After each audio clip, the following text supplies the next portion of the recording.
Hello and welcome to Qtr Time podcast. I'm Lucy G. And I'm Lucy P. And we're here to bring you all the netball goodness you never knew you needed.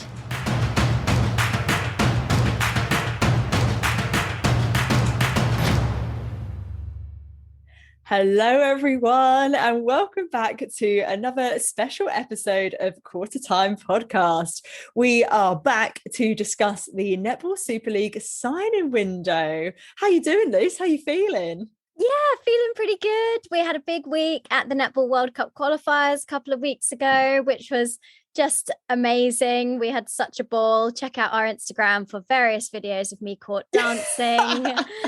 And it's great. Now we're just getting into signing window mode, I guess. Yeah, I mean, there's been so much going on in the world of netball as well, particularly down under. It's just so much to talk about. But we won't go into that now, otherwise we'll quite literally be here forever. So, Luce, run us through what's coming up on today's ep. Okay, so first we'll be taking a look at how each team is looking for the 2023 season.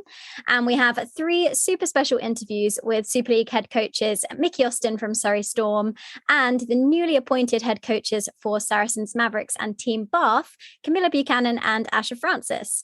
So this episode is basically a summary of everything you need to know about all the big player moves. So if you haven't been on social media, we're catching you up right now on every signing, what's been going on. And obviously we might do a few Qtr Time pod traditional predictions as well. Why not? Why not? Yeah. So, I don't know if I asked you about that, Luce, actually. You didn't, but I'm going to roll with it. So okay. We're all nice. good. We're all good. We're good. So before we get into the squads, Luce, do you want to give us a reminder on actually how the signing window works and what some of the key rules are?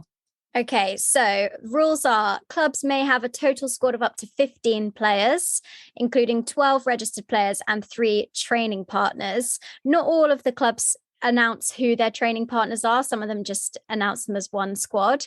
Squads are allowed to sign 2 import players, that is non-UK players. So that's anyone who doesn't have a UK passport or an EU passport.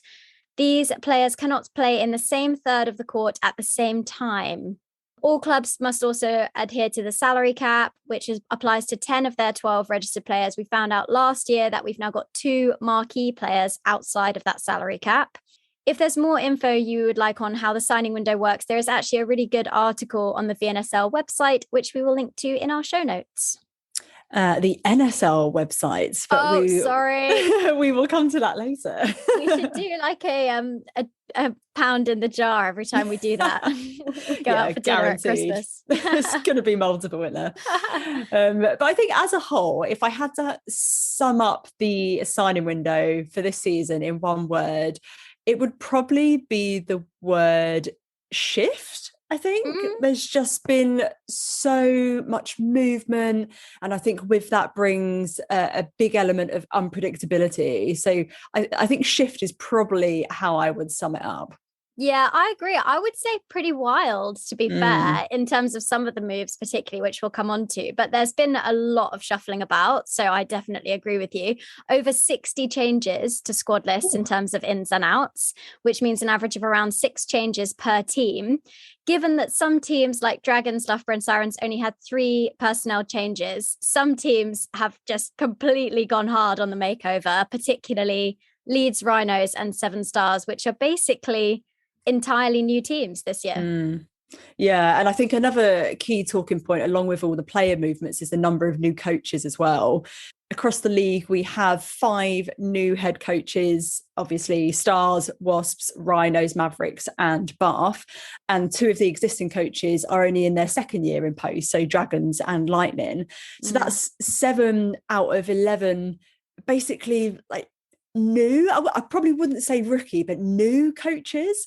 And I don't know, a question for you, Luce, does this raise a bit of a concern about the lack of experienced coaches that we have in our league?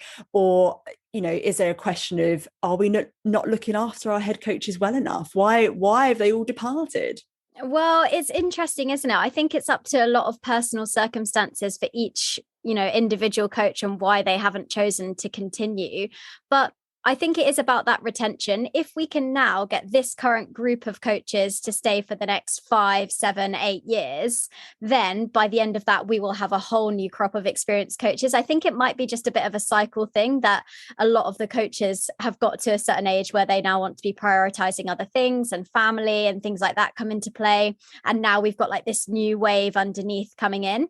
But don't forget, some of our coaches are doing other amazing things. For example, Tracy Neville and Sarah Francis Bayman, who've obviously gone down under. So I think we have got the talent there, but we've got to look after these coaches now. And whether that's an increase in salary, ideally, would be great, or just a better sense of looking after them and well-being, and making sure that, these coaches, they get put in the limelight a lot more now. And maybe that's not what everyone necessarily wants. So there needs to be more kind of media training and support for them in the background alongside the coaching stuff that they're good at. I think as well, don't forget, it was I think it was Karen Groke who said that not all of the head coaching positions are full-time. So, I think if we can make them like full-time dedicated roles that are more attractive for people to come into as well, that'll make a huge difference. But with that, obviously going to be huge changes to the league. So it's kind of all tied up. It's all interconnected. It's like a big spider's web, isn't it? So the more professional the league gets, the more professional the actual behind the scenes roles will get, and the players' contracts. And it's all just, a big eaten mess. Yeah, literally. But I also think you raise a good point there about, we talk a lot about player salaries and professionalizing from that side, but the coaches has to come alongside with that as well, and the umpires and everyone else, to go on that journey.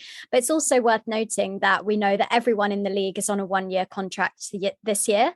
So we can obviously expect some changes in the 2024 season. And while the coaches will ideally be looking to cement these squads and take them through in the coming years, it's going to be crazy. At the end of this season, everyone's up for contract. It'll be like open season, basically. And obviously, most of you will have seen, as we mentioned, that Vitality are no longer the naming rights partner for the Super League. No announcement yet on who is replacing them, if anyone. So I guess we'll just have to keep an eye on that. Yeah, very, very interesting that. I'll be following that one with a keen eye for sure. So let's dive straight in and take a look at our teams. We're going to start in reverse finishing order. So starting with the Wooden Spooners, it's 7 stars. Now, I think this is the team with the most changes out of everyone. They've got 13 new additions to the group. 13! That's Yikes. Mental. Qtr Time and Liana Leota have obviously moved on now to take up coaching positions, and Stars have brought in a really interesting addition of Jo Tripp as player coach, we found out. She's obviously going to be coming out of retirement for that. She was a really tenacious player when she was with Mav, so really interested to see about how that translates into her coaching role. We know she's done a lot of coaching in school. So, really looking forward to seeing her in action. I think the notable additions are New Zealand shooter Grace Namina, along with Ziggy Berger from Rhinos, Gabby Marshall from Mavericks, and of course, Jess Shaw as well in that midcourt from Team Bath. The thing that probably excites me most about 7 stars is that defensive combination of Jo Tripp and Rebecca Airy, who has also moved over from Rhinos. I think that could be a really dynamic and fiery defensive end.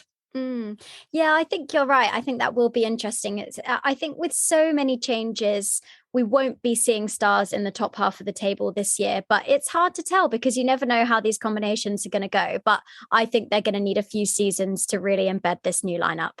Yeah, I'd probably agree. Next up, it's Celtic Dragons, who finished in 10th place. So obviously the major news from them is the signing of Gabby Sinclair. We chatted to her a few weeks ago, so do catch up on that conversation if you haven't already. Gabby will replace the very sadly injured Lefebvre Radaman, who we saw go down at the Commonwealth Games. That was awful, wasn't it? Yeah, wishing her horrible. Such a speedy recovery on that. Hopefully she'll be back in time for the World Cup, keeping everything crossed. Apart from that change, the other one for Dragons is Nia Jones, who's moved to Leeds Rhinos. But apart from that, the squad remains pretty much unchanged. I think Danny's done really well, actually, to keep that group together. They showed a lot of promise last year. We saw how well quite a few of the names played at the World Cup qualifiers: Philippa Yarrington, Georgia Rowe, Hannah Layton, also Shaquanda over in the America's World Cup qualifiers. They have so much potential. I mean, Quanda was actually number 1 for turnovers and 3rd for interceptions last season. So if they can really keep that ball through the midcourt, then I think they should be doing pretty decently. Yeah, and those are some impressive stats, bearing in mind that they finished 10th out of 11th. Like to come into the top when, that's where you place, it's really impressive. And I'm so pleased with Danny she managed to keep hold of Shaquanda, because I imagine she was inundated with offers. So the fact that she decided to back that team, I think is great. But the question for me will be about whether they have enough strength in that mid-court defence without Nia Jones. Like, she is such a leader, both on and off the court. And that is potentially a big hole for them. Yeah, and that's what creates those intercepts and turnovers, isn't it? Is that work being done out the front? Yeah, 100%. So moving on next to Wasps netball.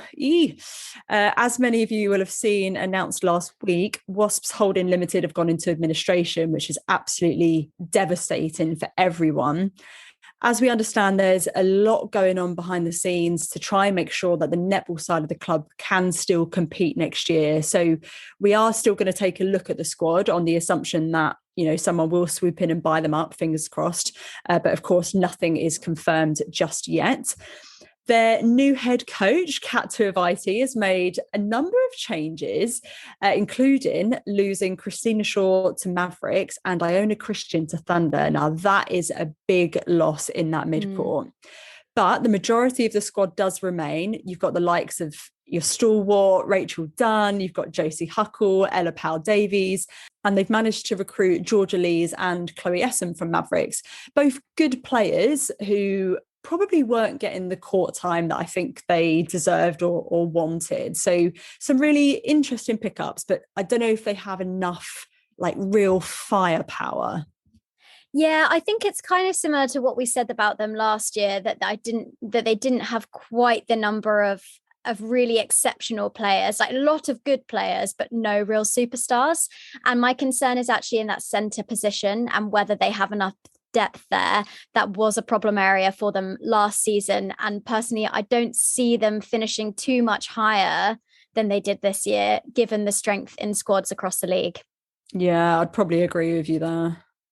Next up, finishing in 8th this year, it was Strathclyde Sirens. So a largely unchanged squad, many of them playing together in the Scottish setup as well. Major losses in Gia Abernethy, who is retired, and Taylor McKevitt moving to Manchester Thunder, which is going to leave a bit of a hole in that midcourt. Gia was actually 2nd in the league for feeds last season, ahead of Nat Metcalf. So Sirens will really need to focus on how they're going to replace her in terms of that volume and work rate. We know she's such an engine in that position. Have to say, though, Bethan Goodwin has been going from strength to strength, and I think she will certainly be the starting goal shooter. Yeah. The question will be around who she partners with. Sirens have also recruited Ugandan international Stella Oyella. We've seen her a lot in centre internationally, but it looks like they're going to play her at goal attack, which is interesting. Yeah, I'm so excited for Stella Oyella. She's one of my favourite players from the 2019 World Cup and Com Games. I absolutely love her. So yeah, so stoked to see her in the league. Personally, I think they'd be possibly better served by having her maybe more in that wing attack position alongside sort of Beth Dix and Claire Maxwell, who I imagine will take up that starting centre bib, but we'll just have to see about how they balance that. I think you're right, is that is probably the biggest hole for them. Yeah, defo. We're going to move on now to take a look at Surrey Storm. Mikki was one of our guests for this week, so we chat to her about her new additions, about expectations and challenges in the season ahead. It is an absolute pleasure to welcome Mikki Austin back onto the pod. How are you doing, Mikki? Yeah, good. How are you doing? Yeah, I'm very well, thank you. Very well. It's great to have you back. As I mentioned, we obviously did a player coach profile with you a bit earlier on in the year, and this time we'll be discussing the Netball Super League signing window. So lots to unpack. Firstly, then, before we get into it, how has it been for you overall? Yeah, I mean, I think the signing window for anyone who's sort of a head coach, director of netball is always this weirdly fun, exciting, but also horrendous time period. That no matter where you're at or how many of them you've done, like I think you'll speak to anyone and they'll tell you it's the worst part of the year, because it's super stressful, and there's a lot of really difficult conversations that have to be had in a mix of, some exciting ones as well. But yeah, I think they marginally get a little bit easier every single year because you know what to expect and you're probably a little bit more prepared to deal with it. And, I will absolutely never, ever forget my first signing window, that's for sure. And that was the most horrendous time period in existence so far in doing this job role. So compared to that, this one was a breeze, to be honest. Yeah. But it's always this weird paradox of really exciting things, but also some really not very nice things all at the same time. Yeah, it's like going to the dentist a bit. It's sort of like you've got to do it, but it's not really that enjoyable. Yeah, kind of. And, it's also just a really poor time period for everyone. As a player, it's human nature is you don't like uncertainty, right? So, yeah, as a player, it's always a really terrible time of the year because you don't really know where you stand, and there's a lot to hash out before things are sorted and you can actually breathe. And that's no different to being a head coach or a director. There's lots to unpick in what is now a really imperative time period. If you don't get that signing window right, then the season is always going to be a real struggle. And as we see year on year, teams really do bolster in that signing window. So, we look at what we've done and we go, oh my God, we're super pleased and we're super happy. And then the teams gets announced and I go, I'm not sure there's a head coach that's sitting here that wouldn't say the same thing. So it's really important that you get that time period right. And I think that's probably why it's super stressful as a head coach and certainly as a director, because you're just so adamant that you want it to come off as well as possible in that window, because, otherwise you're facing 9 months of a bit of a torrid time. Yeah, I mean, because that's your building blocks, isn't it, really? And, it doesn't matter how good you are at building houses. If you haven't got the right bricks, you're not going to do it. I don't know where I'm going with all these metaphors today, by the way, but we'll just roll with it. But you're 100% right. If you don't get that team chemistry right, and that's also a really hard thing to do when effectively that signing window opens the day after last year's grand final, and then you're making these decisions and you're not going to see the athletes for the next couple of months. And then you come into training and the season doesn't start for another 4 months. So it's like you're making all of these really big decisions in a time scale that you're actually not going to have any touch with these players, and a lot can change in that time scale. It's not like other sports where you may get another window sort of come January or mid-season or anything like that. So yeah, but I mean, it is what it is, isn't it? There's no avoiding it, unfortunately, regardless of you being a player, a coach, or anything. So it's just trying to make the best of that situation, so that you can get your team dynamic where you want it to be for what you're trying to achieve. Yeah, I just had a sudden thought about what if we had a mid-season transfer window, but I think that's probably a whole nother podcast. So and to be honest, I'm not sure I want to be the person that is championing that, because one is stressful enough. I don't need a second one. Yeah, fair enough. And you've obviously been at Storm since 2018, and it was a bit of a baptism of fire in that first year, like you mentioned. And you've now had a few years under your belt, and I think you've stated some big intentions for Storm within the league and quite a lot of ambitions. Last year, you brought in some amazing additional firepower into the squad, particularly Proscovia Peace in that shooting end, and you ended up placing 7th. So after the performance of last season, what were your priorities when you were trying to recruit players this time? Yeah, look, I think I can be the first person to recognise the growth that we went through last year. And that's really important that we do acknowledge that.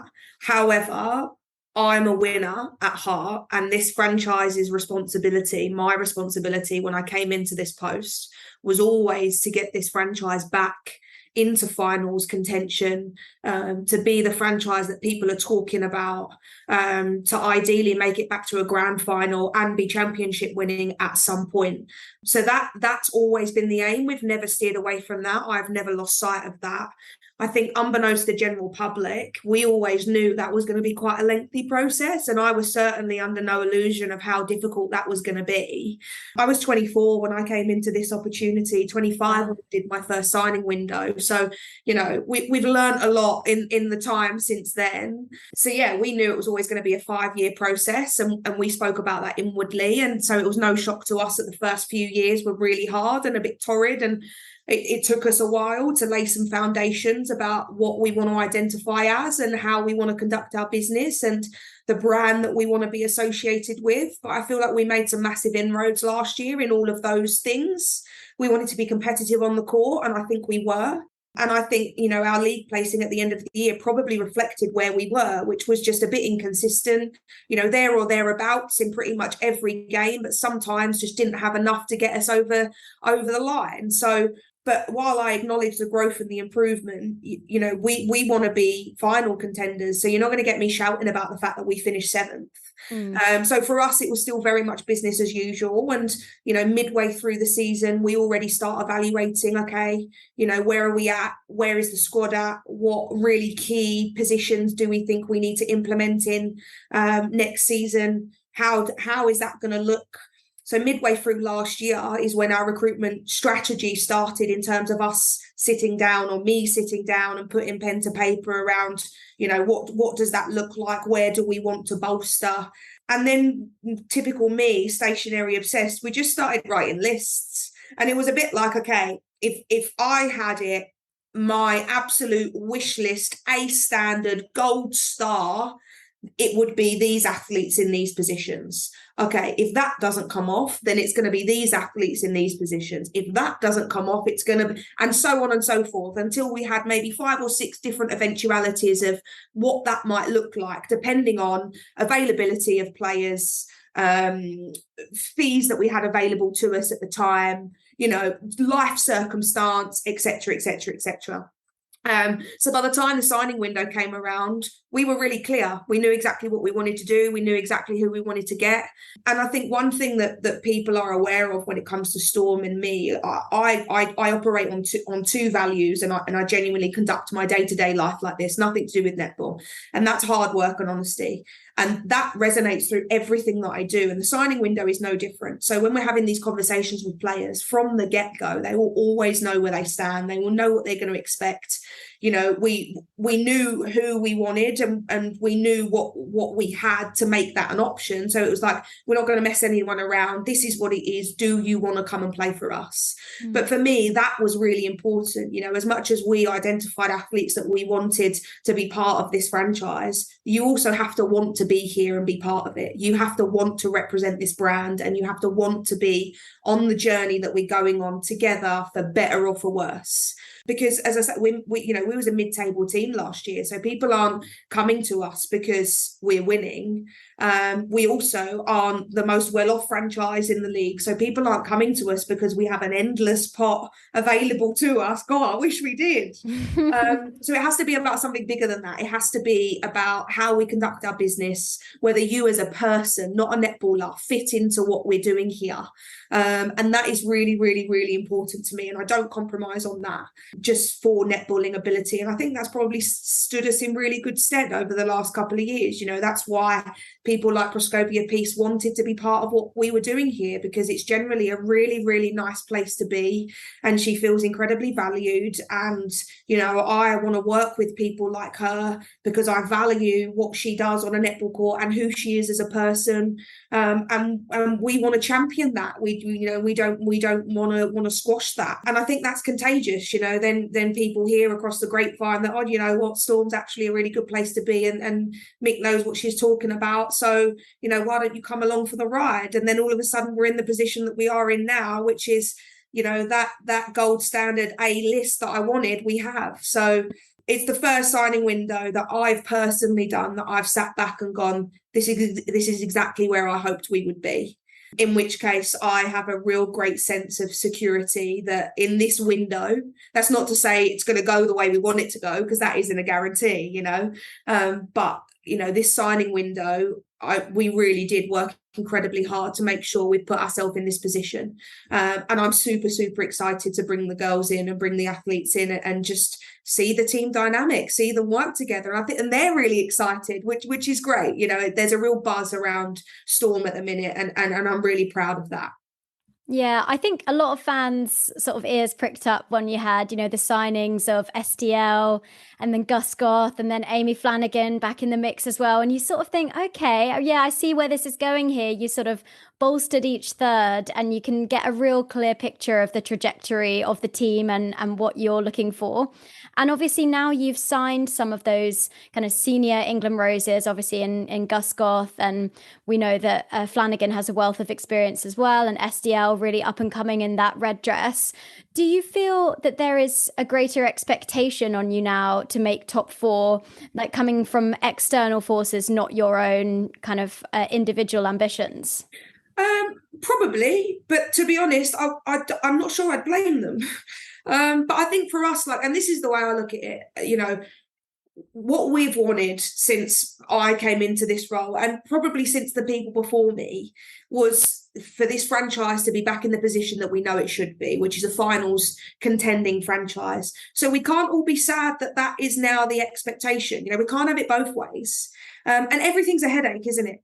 We've been through the headache of having to compete and trying to find wins and, wins being really hard to come by. We've done that headache, and I can assure you that's a really, really hard one.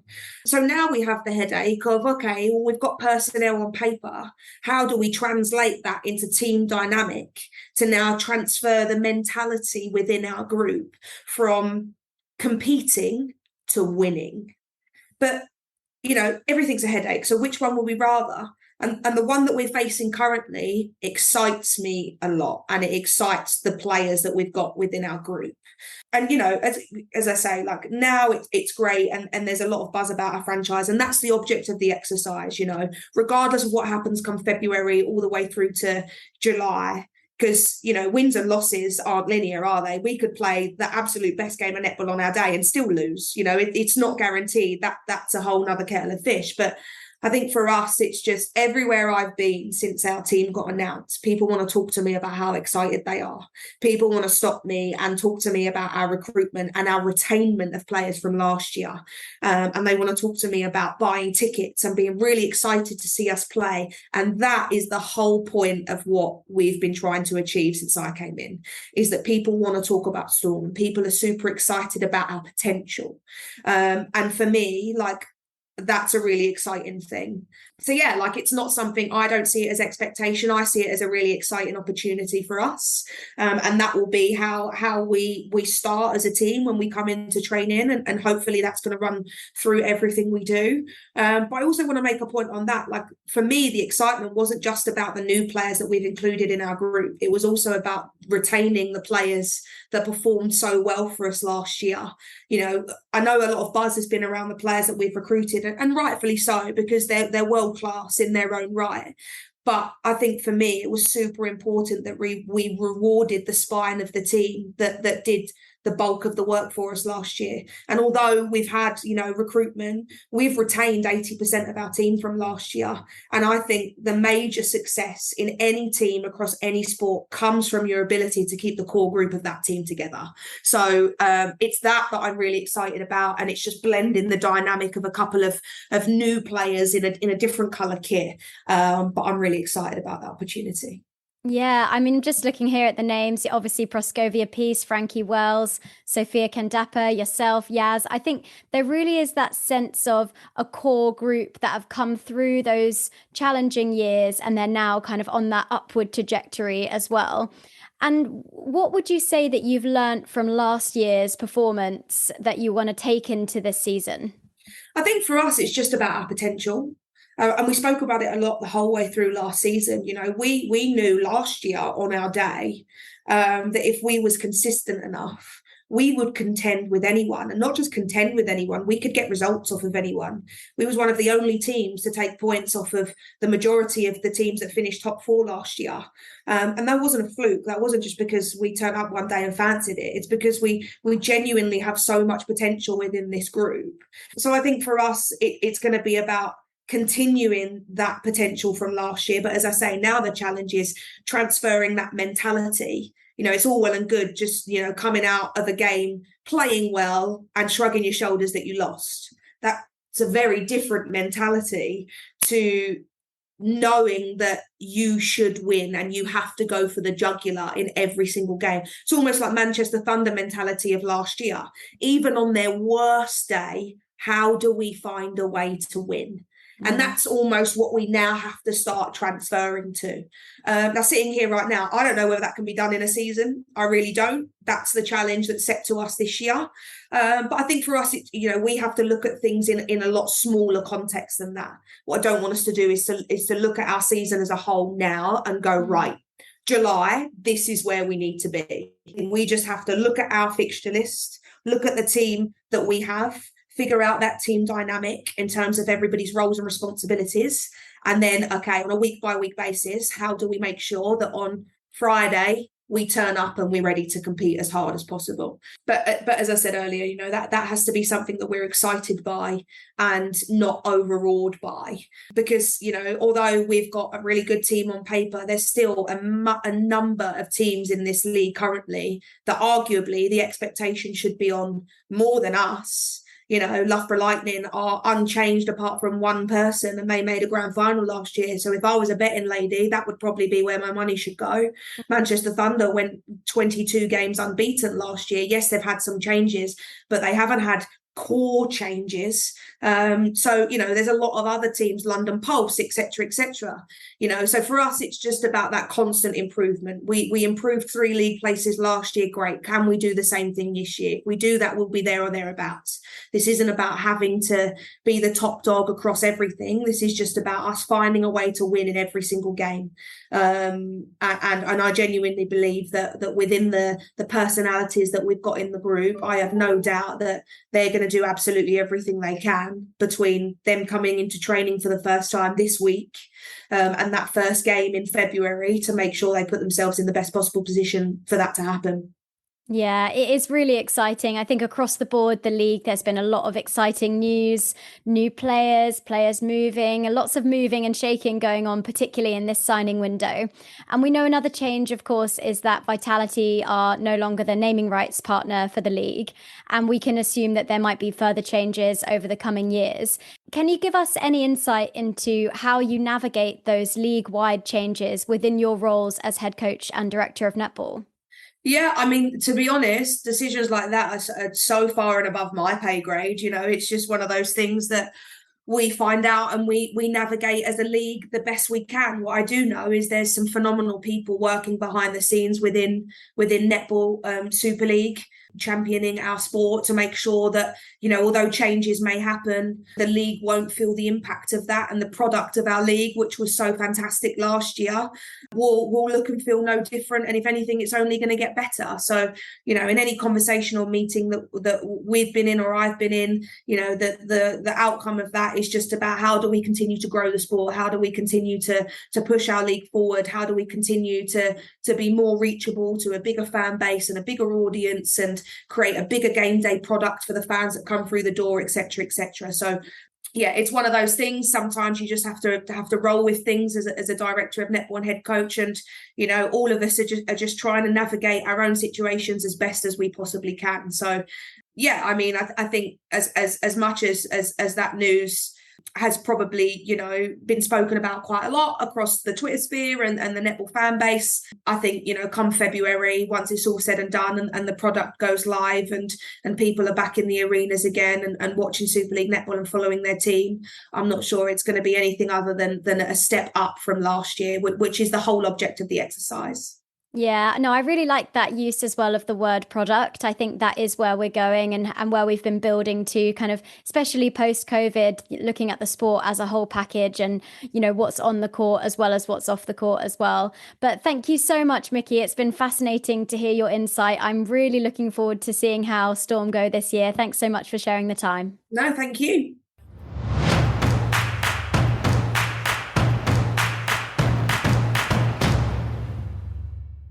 So, Luce, what do you make of that?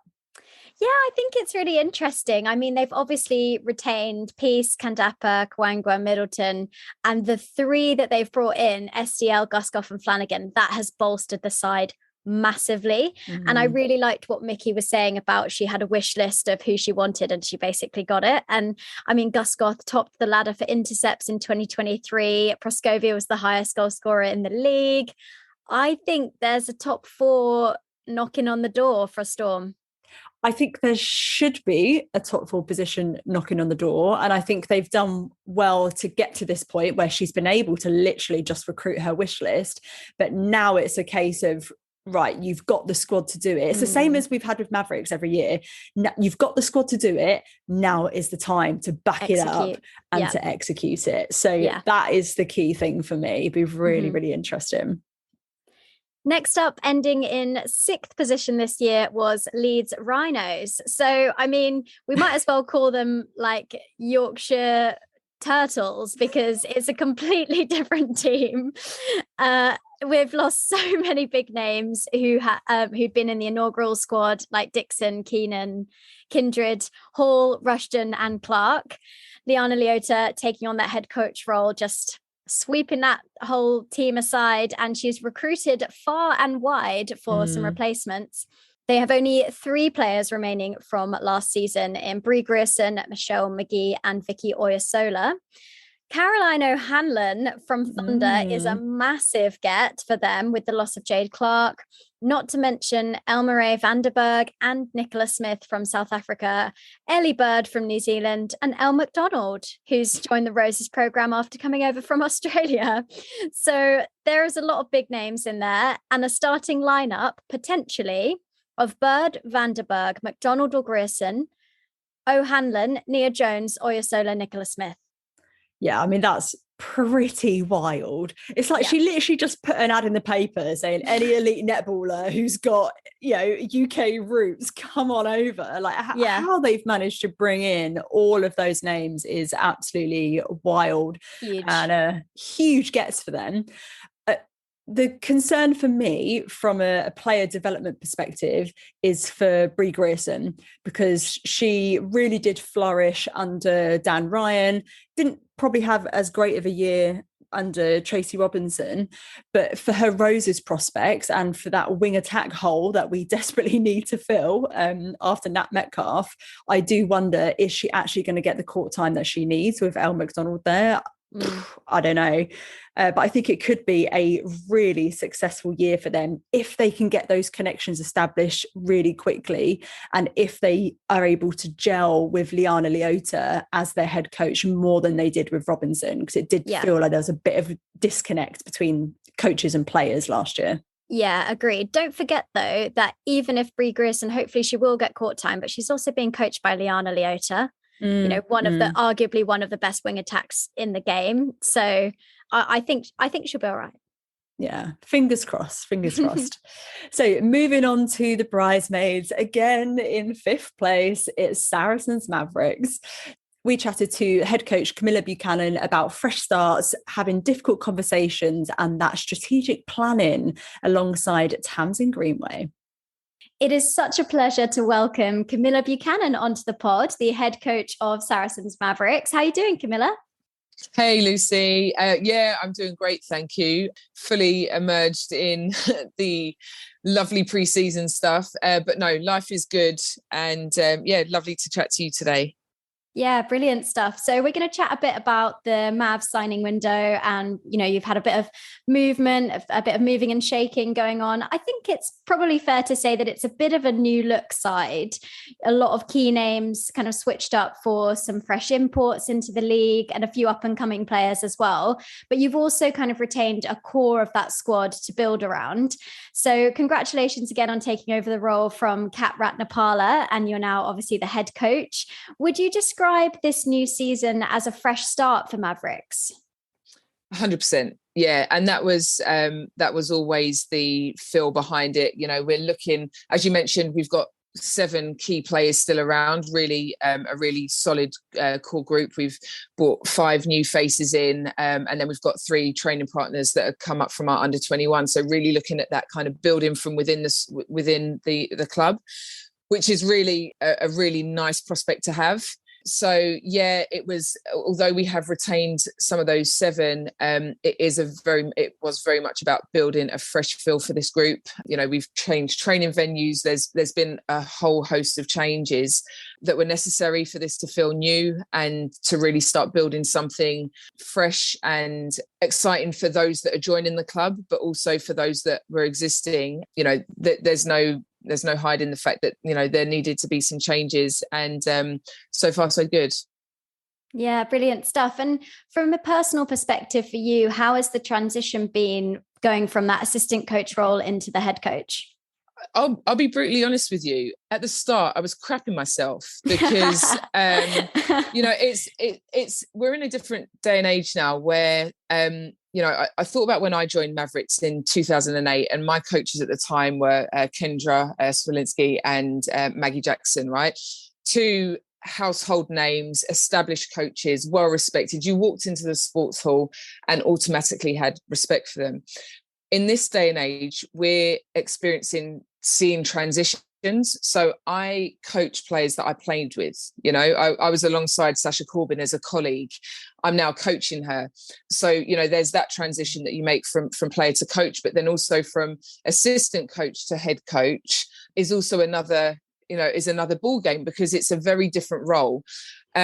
And especially when you've come from an outfit that hasn't particularly had success, and, you know, there's no hiding that, you know, there was, you know, we had some stuff going on at Mavs. So it was terrifying at times, because you've got to build some trust for the people that are sticking around. And, you know, there's some respect that needs to be, you know, rebuilt. So it was always going to be a really big challenge. And it's a journey that I'm on. It's, you know, it's not one that there's an end destination to. But yeah, safe to say crapping it at start, but have kind of gone through some, you know, some real, the first few months were really, you know, really tough. And we just really got our heads down. And, you know, we pulled a team together. That sounds like we kind of plucked it out of the air, but, you know, I've got a really solid group together that I'm really proud of at this stage, and just, you know, really pumped to get this journey going. Yeah.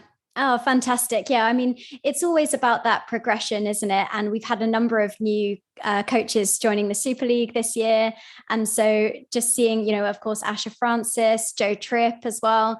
And so it's nice to see that development, but obviously it does happen in a very public way and under, you know, scrutiny from fans and, you know, the team as well, and what's going on and stuff like that. But I'm sure you'll do a fantastic job. It goes without saying as well. And you've also got the support of Tamsin alongside you, which we'll come on to a bit later. But I just wanted to pick up on coming into the coaching role. Obviously, a lot of tough conversations probably had to be had when you're in that signing window period. And one notable name missing from your squad is Qtr Corbin, who revealed on social media that she was offered a contract to play goalkeeper and has subsequently now moved across to Team Bath. So can you give us any more detail on how that situation arose? Yeah, sure. I mean, it's social media is great, right? We can be really open with stuff. And for me, I had some really honest conversations with Qtr. You know, we talked about where we've been for the last few years. We talked about the changes that need to be had. I knew the look that I wanted for specifically the attack end in terms of Mavericks. And it was something that I needed a shift in. I needed it to feel fresh. I needed to build something new. And I didn't want to lose what she brought to the squad. She brought, as we all saw in the back end of our season, she brought an amazing energy in that defense end. And that was the decision that I made. It was a tough one to make. It was a really tough conversation. And it was done as open as we could. Understandably, Qtr, that wasn't for Qtr. So I absolutely respect that decision. It's always a tough one to make, but you know, as head coach, you have to make these tough calls for the better of your team, and that was the decision I felt was right for this squad going forward. So yeah, I mean, look, I've got a massive history with Qtr. As I said, we play together as well. I've always had a really personal connection with her. So it was a really sad time, if I'm really honest, but I wish her genuinely nothing but success and happiness with Team Bath. We all know that she's an absolutely incredible player, right? She's a fan favourite. She gives us crowd pleasers. So I'm really pleased for her that she's going to be able to, do that with Team Bath. So yeah, wishing her all the best. Yeah, fantastic. Thank you for that insight as well. In terms of the rest of your squad, you've signed 2 new imports in New Zealand mid-quarter Lisa Mather and South African defender Monique Meyer. So what will they bring to the side, and how will you balance having them in the team alongside Ina Marie Venter, just in terms of compliance with the league import rules? So Lisa Mather, she actually has a British passport, so her mum is from Surrey. So nice. That's that. Yeah. So her mum's English, so that's how she was able to get a British passport. So she's not actually classed as an import player, but a real treat to have her in the squad, right? Because she brings a New Zealand flair and flavour that really fits in nicely so far. I mean, as a person, the energy is just unreal what she brings. So really pleased to be able to, have her in the mould. And then obviously, as you mentioned, Ina Marie and Monique, which is fantastic. Their professionalism so far, we've got them over at the moment. They're over for a really short stint just to spend some time with the team before they go back to international duty. But yeah, a real professionalism that we're, really excited to work with. Fantastic stuff. And another addition to the Mavericks setup is also Tamsin Greenway, who we briefly mentioned earlier, who's the head of strategic performance. So how closely are you guys working together? And can you give us any insight into what the 5-year plan or strategy for Mavericks it looks like with you at the helm? So how closely are we working? I'll show you my call register. She's on speed dial. Yeah, we've been working really closely over the last few months. It's been great. A lot of long conversations, meetings, late night calls, and it's been great the support that she's given me from a strategic point of view. One of the things I was really honest when we started working together, and it's no surprise I'm someone that I have a lot of stuff going on in my mind. I'm quite creative, but pinpointing stuff was where I really needed the guidance, and that's what she's really helped me with is really nailing down what it is that I want to get from this group, and that's been massive in terms of the strategy and what we've built so far in the build up to this season. But in terms of a longer term plan, I mean, I'm on a 1-year contract. I'll be really honest about that. I think, across the Super League, every player is just on a 1-year contract. So, but in terms of vision, we're looking at this season as being a real building year. We want to make sure that, the players that we've got, we're really investing in for the long term. We've been looking at the pathway and how we can really tap into that. I mean, Sashel Grant does an amazing job with our pathway. For the first season, we've got between 5 and 8 under 21 players at Hearts Uni, which is a link that we've failed to establish in previous years.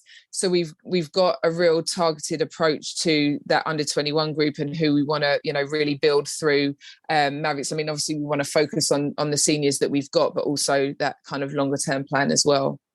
Yeah, exactly. It's so important to keep one eye on the future of those players coming through and what they're going to be giving to the side in the next few years. And just moving on to talk quickly before we finish, I know you're pushed for time, so I won't keep you too much longer, but just about the situation with Wasps, obviously very disappointing and very sad news regarding Wasps going into administration. As a team who are also partnered alongside a rugby club, what's your reaction to the news? I mean, it's devastating, isn't it, for all of those people, but also for the legacy of the club. It's got a huge history behind it. A lot of fantastic people have gone through that club. It's created lifetime memories and careers for many people. So it's so sad. However, I think there is potentially still opportunity for the netball side, certainly to have a future. Hopefully, that's certainly the whispers that are working its way around. But yeah, it's tough, isn't it? Because it seems like a really good union to make in terms of the netball and rugby, and it does make sense in so many ways. I don't think anybody was able to foresee this, certainly from the outside perspective anyway. But I think that, there are certainly some lessons from this that a lot of people will be looking at. Again, I think that the partnerships, I mean, that's one thing with Saracens, you know, we've really looked to integrate this season, you know, in terms of using more of the infrastructure and merging so that we are under one umbrella, and it really does work. So there's something to be said for it. I don't know what's gone wrong. I'm not involved with the business end of stuff, so I couldn't say, but it's still a really positive connection to have. It obviously, you know, hasn't worked out for us netball, but hopefully there's a future for them still. Praying to the netball gods that can that can work out for them. Yeah, absolutely. It'll be devastating to see those players uncontracted for this year and for the club as well. The legacy you mentioned there. Thank you so much for that insight as well, Camilla. Just finally, before we finish, not to dwell on the negatives, but Mavericks, of course, haven't made top 4 since 2016, finishing 5th in 4 seasons consecutively from 2018 up until last year. It always seems like on paper, Mavs have the squad to do it, but they've just fallen short. How are you going to make sure that doesn't happen again in the future? I mean, you're not wrong with all of those stats. They speak for themselves. As I said, for me, this season is about building. And I've been really clear with the expectations with this group.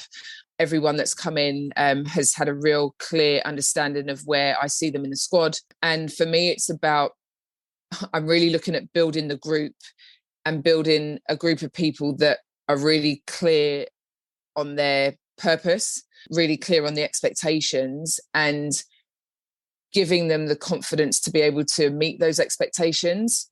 If I'm really honest, I think, you know, one of the things that potentially has been missing from this group has been clarity. And I think with the talent that we have, if we can inject a few of those things, the results will speak for themselves. I'm not coming here saying, we're gonna knock it out the park. It's a building phase, and it very much needs work from the inside out, and creating a group of people that work really well together. So yeah, you know, we've got the players on paper. We've always had the players on paper, but it's about connecting the dots, and that's where this off-season work has been really crucial to make sure that there's real clarity on going forward. Sorry if that sounds really vague. No. In my head, it makes sense. But yeah, this group needs clarity and purpose with some expectations and confidence to meet that. Yeah, fantastic stuff. Thank you so much, Camilla. That's really, really interesting. I've loved your insight into all different areas, and I'm really excited to see what Mavericks put out there this year. Cool. Thank you so much, Lucy. Thanks for your time. And great work on the pod.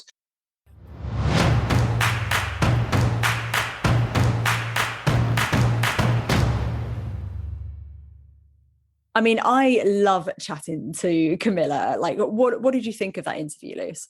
Oh, I thought she's great. She's so open, isn't she? You know, when she just said, when I first got the job, I was crapping myself. That made me laugh so much, because it's great to have that kind of level of openness and honesty from her, but I'm really looking forward to seeing how she grows in confidence in herself as a head coach over this year.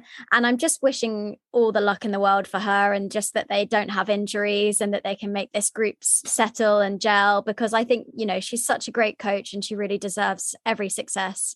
Yeah, and I don't think we can underestimate the impacts that Tamsin will have from a strategic sort of backroom perspective as well. You know, one of the best netball brains in the game. So yeah, really interesting. But obviously they've lost Kadeen Corbin, Gabby Marshall, Georgia Lees, Chloe Essam. They've all gone, but they have retained Venter, Sasha Corbin, Zaranika, Quashie and Gibson. And they've got their imports, and they've got Kira Rothwell. So again, probably on paper, you would say they'd have to be right up there. Yeah, the trouble is, we've said that for a few teams, and somebody's got to miss out. And I would say it might be a year too soon for this group. Yeah. But it doesn't mean that they won't pull it off. Yeah, 100%. So finishing inside the top 4 for the first time in their history this year was, of course, London Pulse. A few changes for them, but not too many. They've retained their core group and their depth defensively, which is great. Huge signings of Chelsea Pittman and Jade Clark, which is massive for them. My only concern is quite a green shooting end. So Sasha McDonald and Cheen were developing nicely last year, but it's whether they can stand up to the pressure at crunch time. And we're talking, grand final, big guns, the crunch time. Also, what are they going to do with all those mid-court players and defenders? I mean, there's just way too many. They could honestly field 2 squads with the number of players they have. The usual suspects have obviously been retained. Fadoju, Everett, Keeble, Adio's returning from injury, plus Ratu and Decker as well. There's a lot of depth there.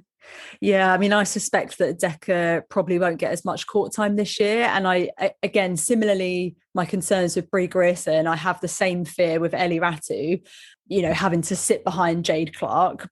But then again, she's learning from one of the best in the game in the same way, that Brie would be. So hopefully she does still get some decent court time, because she's really, really growing. Like, she's such an exciting player for me.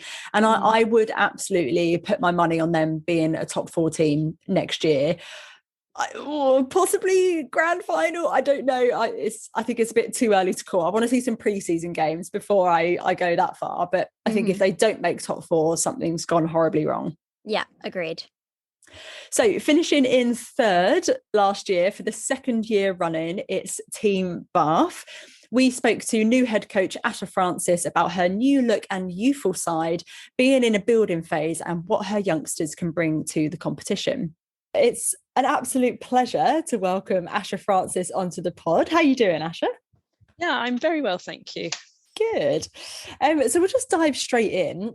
You've obviously got a number of new additions to the squad for the 2023 season, plus a couple of players returning to the side after a few seasons elsewhere.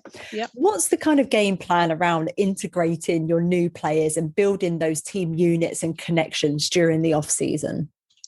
Well, firstly, I think it is quite nice that there is sort of a mixture of old and new, especially as we're sort of trying to transition and have a little bit of a change in perhaps the approach and way we're doing things. So it's really nice that the group's almost fresh. So everybody's got a fresh start coming into what it is that we're trying to build and create. So, but yeah, there is a lot of time in this preseason that we're going to be really looking at trying to figure out how we build the relationships and how everybody gets to know each other. We do have quite a long time in the sense that preseason can be quite a long period. And actually, there's only one girl in Jada who really is going to be sort of coming in and out, and who's new to the club.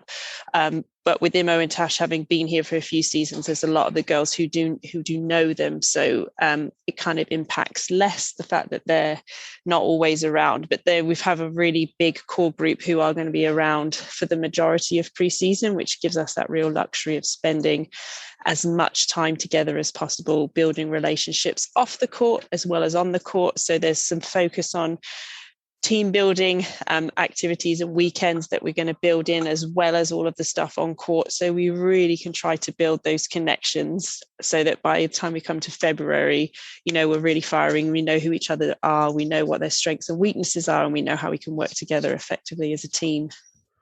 And you mentioned there that it's a relatively young squad. Yeah. I think your average age is actually just 22, which is pretty impressive. But, saying that, Pulse made top 4 last year, and I think their average age was 21 point something or 22 something. Yeah. And, despite being the team who've won the Super League the highest amount of times, Team Bath haven't won a final since 2013. So with that in mind, and the young average age of the squad, would you say it's fair to say that this is the start of a building phase for Team Bath? Yeah, so 2013, that was actually, I was the captain of that team. That's how long ago that was. And obviously they've not played for a little while. So I think, we do know, we're steeped in history and steeped in a lot of success. But as you say, like, that success hasn't necessarily come like pushing. It will be 10 years next year. So I think, we don't want to just be there making up the numbers. We obviously really want to compete and be pushing. But I do think that we do, need to be mindful of the fact that there is a lot of young players in the group, but I think that's what's the most exciting element, is that we haven't been talking about things purely based on this season and this season only. We really want to talk about, well, where are we at now, and what are we looking to build towards over not this season, but many seasons to come, and establishing where do players want to be, what do they want to achieve, and how can we create an environment that's really going to push and enable them to get there. But it might take a little while. They might surprise us, and we might be, I think there's just that little bit of that unknown entity with them. But I think also with that young age, that does come a sense of like real fearlessness, like we've seen in Pulse, like the fact that let's just go for it. The expectations might be a little bit less, the weight's a little bit less on their shoulders around maybe what externally people think that they can achieve. But as long as us as a group really stay true to what it is we're working towards and want to achieve and what success is, then I think we will just build, and we'll see where the season takes us. Yeah, absolutely. And I was looking back at all of the finishing positions of Team Bath for the last sort of 8 or so years, and I don't think you've actually finished outside of the top 4 in most people's Super League memory. Do you think that brings additional pressure that you have to be within that top 4? I think there's always that pressure, potentially from like the fans, like they it's great that they support a team that is really successful. And you're right, I think there's only been one time that we have been outside of that top 4. I think there is some potential in that expectation, but it's just what you do with that pressure, and actually whether we need to worry about the pressure and expectation when actually we know internally what it is that we want to do and that what we want to achieve.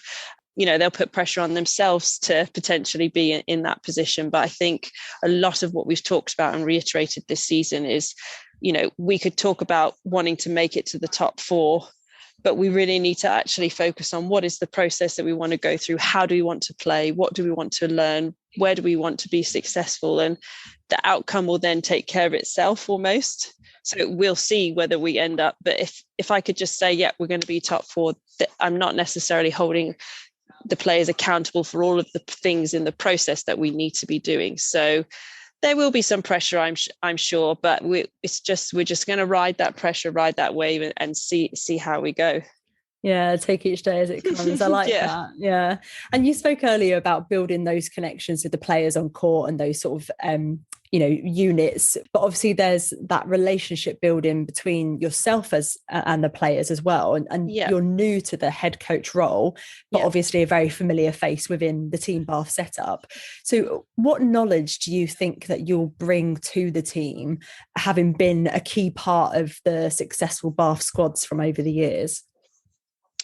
I think some of the things I bring are around, I guess, knowing what the full-time program was like when, Lynn Gunson was around. And I know that name gets thrown around a lot, but just thinking around, really trying to reflect what were the things that she did really well, what was really impactful, what was she teaching us, what were the soft touch moments that she had, the things where she really knew who we were. So I've spent a lot of time, I've got a little spreadsheet with, the players' names on, and I'm constantly scanning and observing that, what is this player's strength? What makes this player tick? Which areas do I need to really push and support? And I think the fact that I'm in and around the building, like in the office a lot, I get a lot of those moments where I really get to see the players off the court and know what they're like off the court, know who they are. And I think that's really key. Looked at the program and what the program was, and really tried to pick all of the positive things that I've learned across the years as a player under all of the coaches that have been at Team Bath, and think, I like that. I want to use that. This bit is not me. I think I have to be authentic to who I am as well, and what bits are important to me. So really just trying to take the best of everything that I've learned over the years and put it into the program, my expectations of the players, the way that I want them to feel, the way I want them to play the game. And been really working on how I'm really explicit with all of those things so they understand exactly what it is that I'm looking for and exactly who I am as a coach. I find that really interesting, who you are as a coach. And I think it's probably fair to say as well that for the majority of netball fans, unless you're a bit of a diehard Team Bath fan, you might be somewhat more of an unknown to fans. So what are you like as a coach? Who are you as a coach?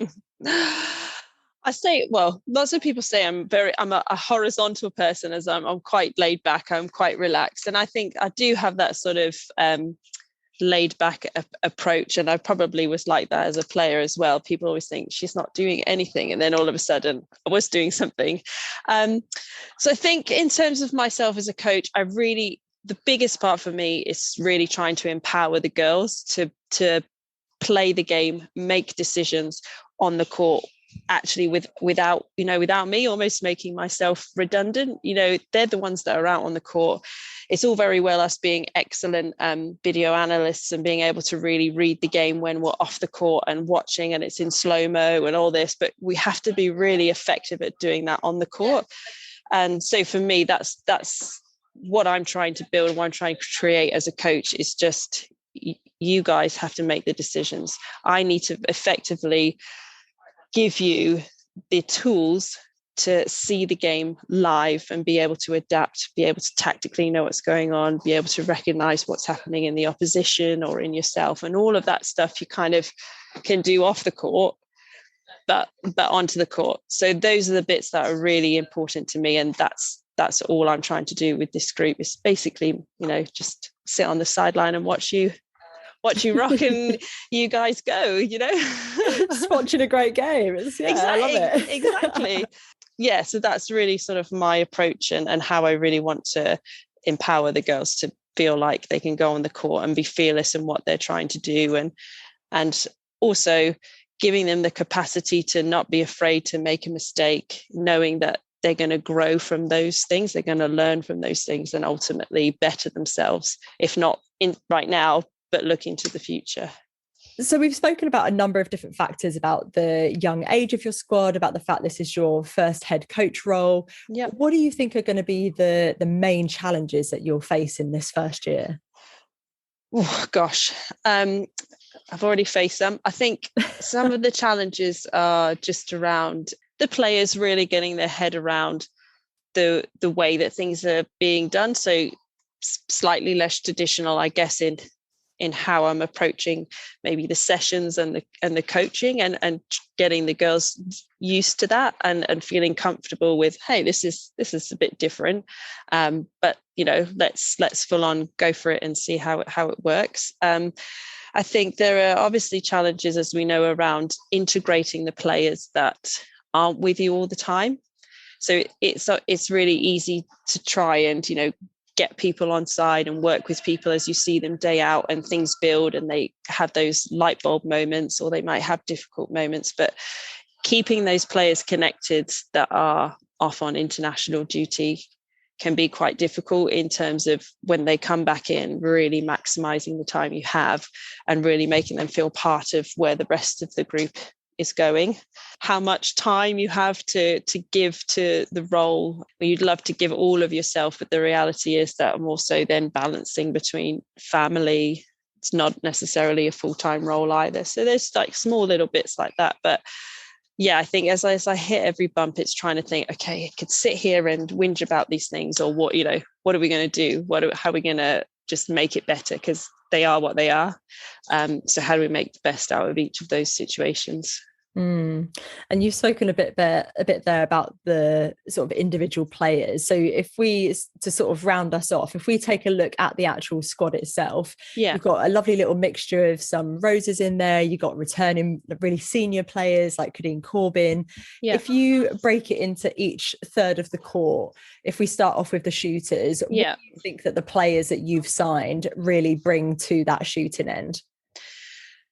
So I think obviously with the likes of Kadeen, she's going to be, for me, she is so creative. She's got so much flair, but I think the biggest part for me is then to really help her come into her own in terms of controlling that end and not getting too emotionally involved. So I think that will be a really key. If we can get that, Kadeen will just she'll just fly and she'll just take control of that end.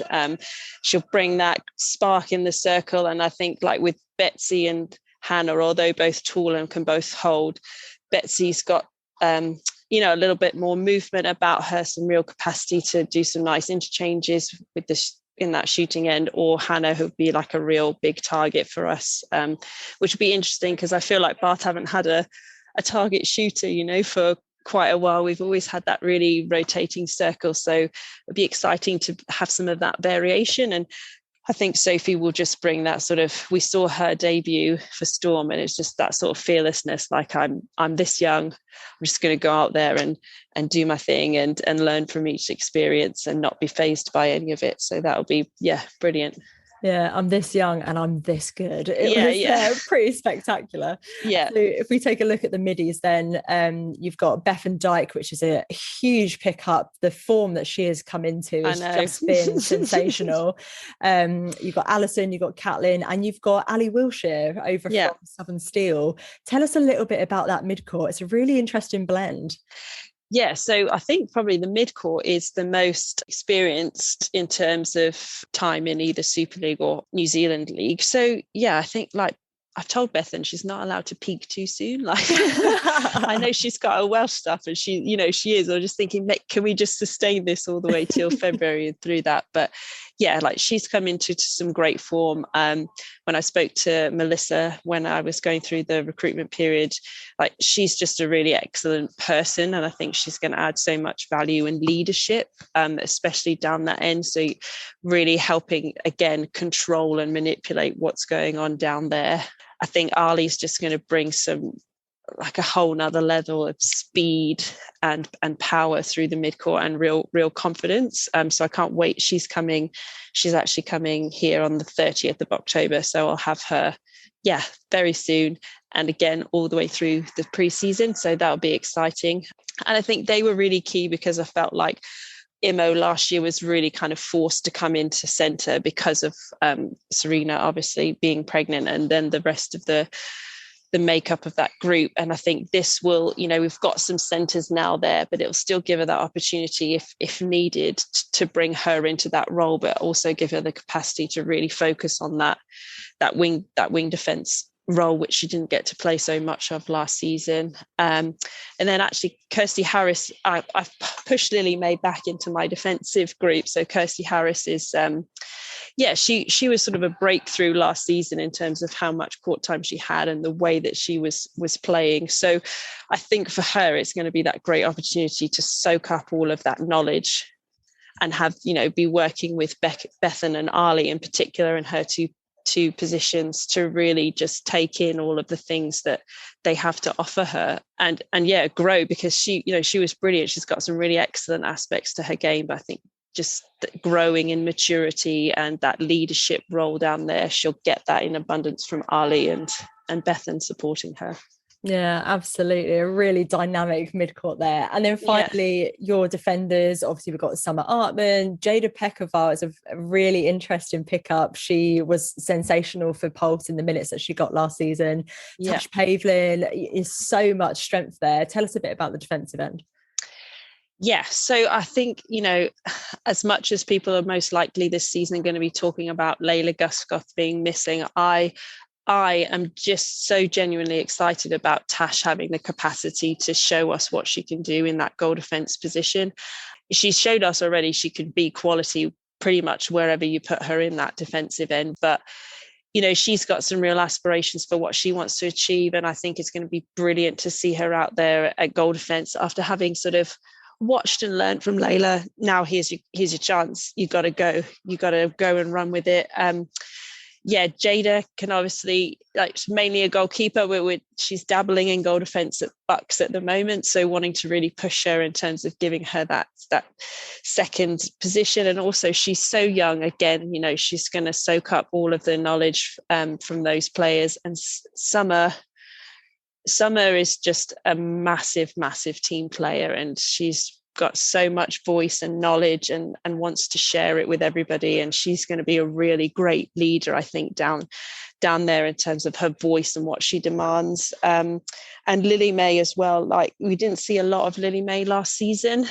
But I think, you know, this season she's here already. She's come back to the UK. She's going to have a full pre-season with us. She's hopefully not going to injure her shoulder again, sadly, like she did last season. But yeah, I'm really excited because she is a real guardian of our culture. And she was that first person that I re-recruited last season purely because I knew that she was the best person to have in the environment and really help us build the culture we want to build. So I'm just really excited for her in terms of her physical build up to the season, to really have an opportunity to show what she can do on the court and not just be valuable in terms of the voice and the supportive nature of her, but actually she can kick some butt out there on the court as well. Oh, and we can't wait to see you guys kick butt. It's going to be really, really exciting to see what you guys put out there as such a young, fresh squad. Thank you so much for coming on, Asha. It's been great to get to know you and your team a little bit better, and wish you all the best of luck for 2023 season. Thank you very much. I'm looking forward to it too. It's such an unknown this season with so much movement. It's going to be hard to predict, but yeah, I can't wait to actually see it all put together and see what happens with all of the teams as well as with ours. So thank you very much for having me.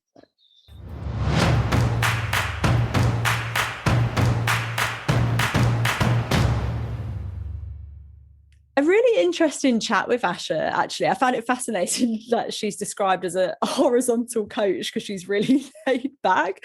That really made me laugh. But I actually wonder about how some players will respond to that, you know?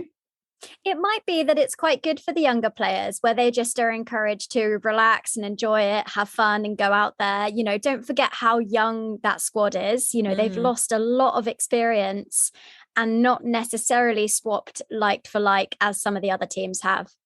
Yeah, 100%. I'm really looking forward to seeing what Ali Wilshere can do, as she was absolutely right with sort of Imogen Allison being kind of thrust into that centre position with Guthrie being out. So really hoping that she can get some decent court time. But also I want to see Tash Pavlin shine. Like she is such an exciting up and coming defender. So yeah, I really want to see her flourish this year. Yeah, I think we will. Our runners-up this year were, of course, Loughborough Lightning. After that terrible, terrible injury to Ella Clark in the 2022 grand final, they've only gone and recruited Rhea Dixon. What? They've also got Jazz Audio-Baron back from Pulse, who replaces Ella Bowen. Fantastic retention. And you know what? To me, that is the sign of a happy camp. They all get along well. They know their role. You know, you've got your Chollock, Panagari, Joseph, Cobden, Harvey Williams. They've got this core to the squad that have been there for many, many years. And I think that they will have their eyes firmly set on a grand final. I think it's going to be pretty pink and purple in that grand final next year. Yeah, I completely agree. And I think that's where the sort of contrast between what Camilla was saying with Mavericks about needing the clarity for the players on court, I think that is something that Loughborough Lightning absolutely have in spades. Like, all those players know what they're in that squad to deliver. They know what the role that they play on court, well, both on court and off court. So yeah, very happy camp indeed, I would say. Finally, on to our 2022 champions. It's Manchester Thunder. Now, interestingly, they've had a few pretty major losses. They've lost 4 huge names in Mvula, Malcolm, Cardwell, who are heading to ANZ and SSN, and of course, Caroline O'Hanlon to Rhinos. Now, that's pretty much your spine of the team. They've lost the entire spine. But that being said, they've had a lot of their former pathway players return, including Amy Clinton, Iona Christian, Taylor McKevitt, Ella Bowen, and they've signed Lenise Potgieter and Amy Carter's back from injury. They've retained Metcalf, Almond, and Van der Merwe. So still a really, really strong squad. Like, you can't argue with that, really. Yeah, I think they're in a building phase now, but they're just the way that where they're building is like slightly higher than everyone else because they've got such a good foundation. I think they won't win this year, but they should be in the top 4 with the squad that they have. I just don't think they have necessarily the experience to come off the bench as they did last season, but who knows? Yeah, I mean, I don't know. I think people might come for me if I say I'm not sure if they'll get a top 4, but I think because of the strength of those that they've lost, like Caroline O'Hanlon is so just next level elite, that is a major loss. Same as Ellie Carglass, same as Joyce and Vula. I just think they've lost too much strength, even though they've got strong players underneath. Potentially they could even be a 5th place for me. I don't know. Yeah, well, maybe. I don't know. I don't know if I'm being stupid. I'm a bit on the fence. Yeah, but I don't know. She's very one-dimensional sometimes in how she plays, in that she won't shoot anything really that's less than or more than a meter away from the post. Yeah, and so I think different then to Cardwell. So different. And it's going to be about how they balance and sort of integrate that and change the structures in order to accommodate that. And I think as well, don't forget, as you mentioned earlier, Tracy Neville going down to be assistant coach at the Thunderbirds in SSN, that is a huge loss on the coaching bench as well. So not only from the players, but from the coaches as well. So yeah, I don't know. It's going to be interesting. Okay, Luce, before we wrap up, oh God, top 4 predictions. I don't even know if I can do this in order. No, just top 4. Okay, great. Thank God. I would say Lightning Pulse Rhinos with some certainty. And then it's that 4th one for me. I really don't know. I would say either Storm or Thunder. Are you going to make me commit? Are you going to make me commit? Ugh! Thunder. Okay, so you're saying Thunder, Lightning, Pulse, and Rhinos. Yep. Okay. Go on then. Hit me. I'm gonna say definitely Lightning. Yep. Pulse. Yep. Storm. Mm-hmm. And Rhinos. Oh no, but what about Thunder? No, I'm stopping. This is the thing. It's hard to tell with Thunder. It is so close, but it's actually now not just what's the top 4 going to be and who's going to fall, who's going to be the 5th place. It's actually like 6 or 7, very, very close, I think. And also we haven't even seen some of these other teams basically, and how much they've progressed in the off season, etc. So, I mean, Stars and Bath could come and completely surprise us all, Yeah, for sure. So who Lightning, Pulse? Lightning, Pulse, Storm and Rhinos. No, Rhinos. Thunder. No, I'm going Thunder. I don't want Karen Gregg to come at me. So Lightning, Pulse, Storm, Thunder. Okay, so the only one that we differ on then is Storm and Rhinos. But it could easily be also Mavs. Yeah. Oh, so interesting. We honestly cannot wait for February to roll around so we can see all of this unfold. Thank you so much for listening to this super special sign-in window episode of Qtr Time podcast. We'll be doing another live podcast following the England Roses versus Australia series, which I won't give you my predictions now. I'll wait. But stay tuned for the announcement of that coming out very soon. Make sure you subscribe to the podcast and follow us on social media at Qtr Time Pod for the latest netball updates. Get involved in the conversation online by letting us know what you think of the signings this season and which teams you think will make it into the top 4 in 2023. Yeah, come and tell us that we're wrong. Who do you think is going to make it in? Really interesting. We'd also really appreciate it if you could just take a moment to rate and review the podcast, as it helps other people to find us and it helps us to grow. If you enjoy listening to the pod, do let us know and spread the word with your netball pals so that even more people can get involved. Take care, everyone, and we'll see you very soon. Bye. Bye.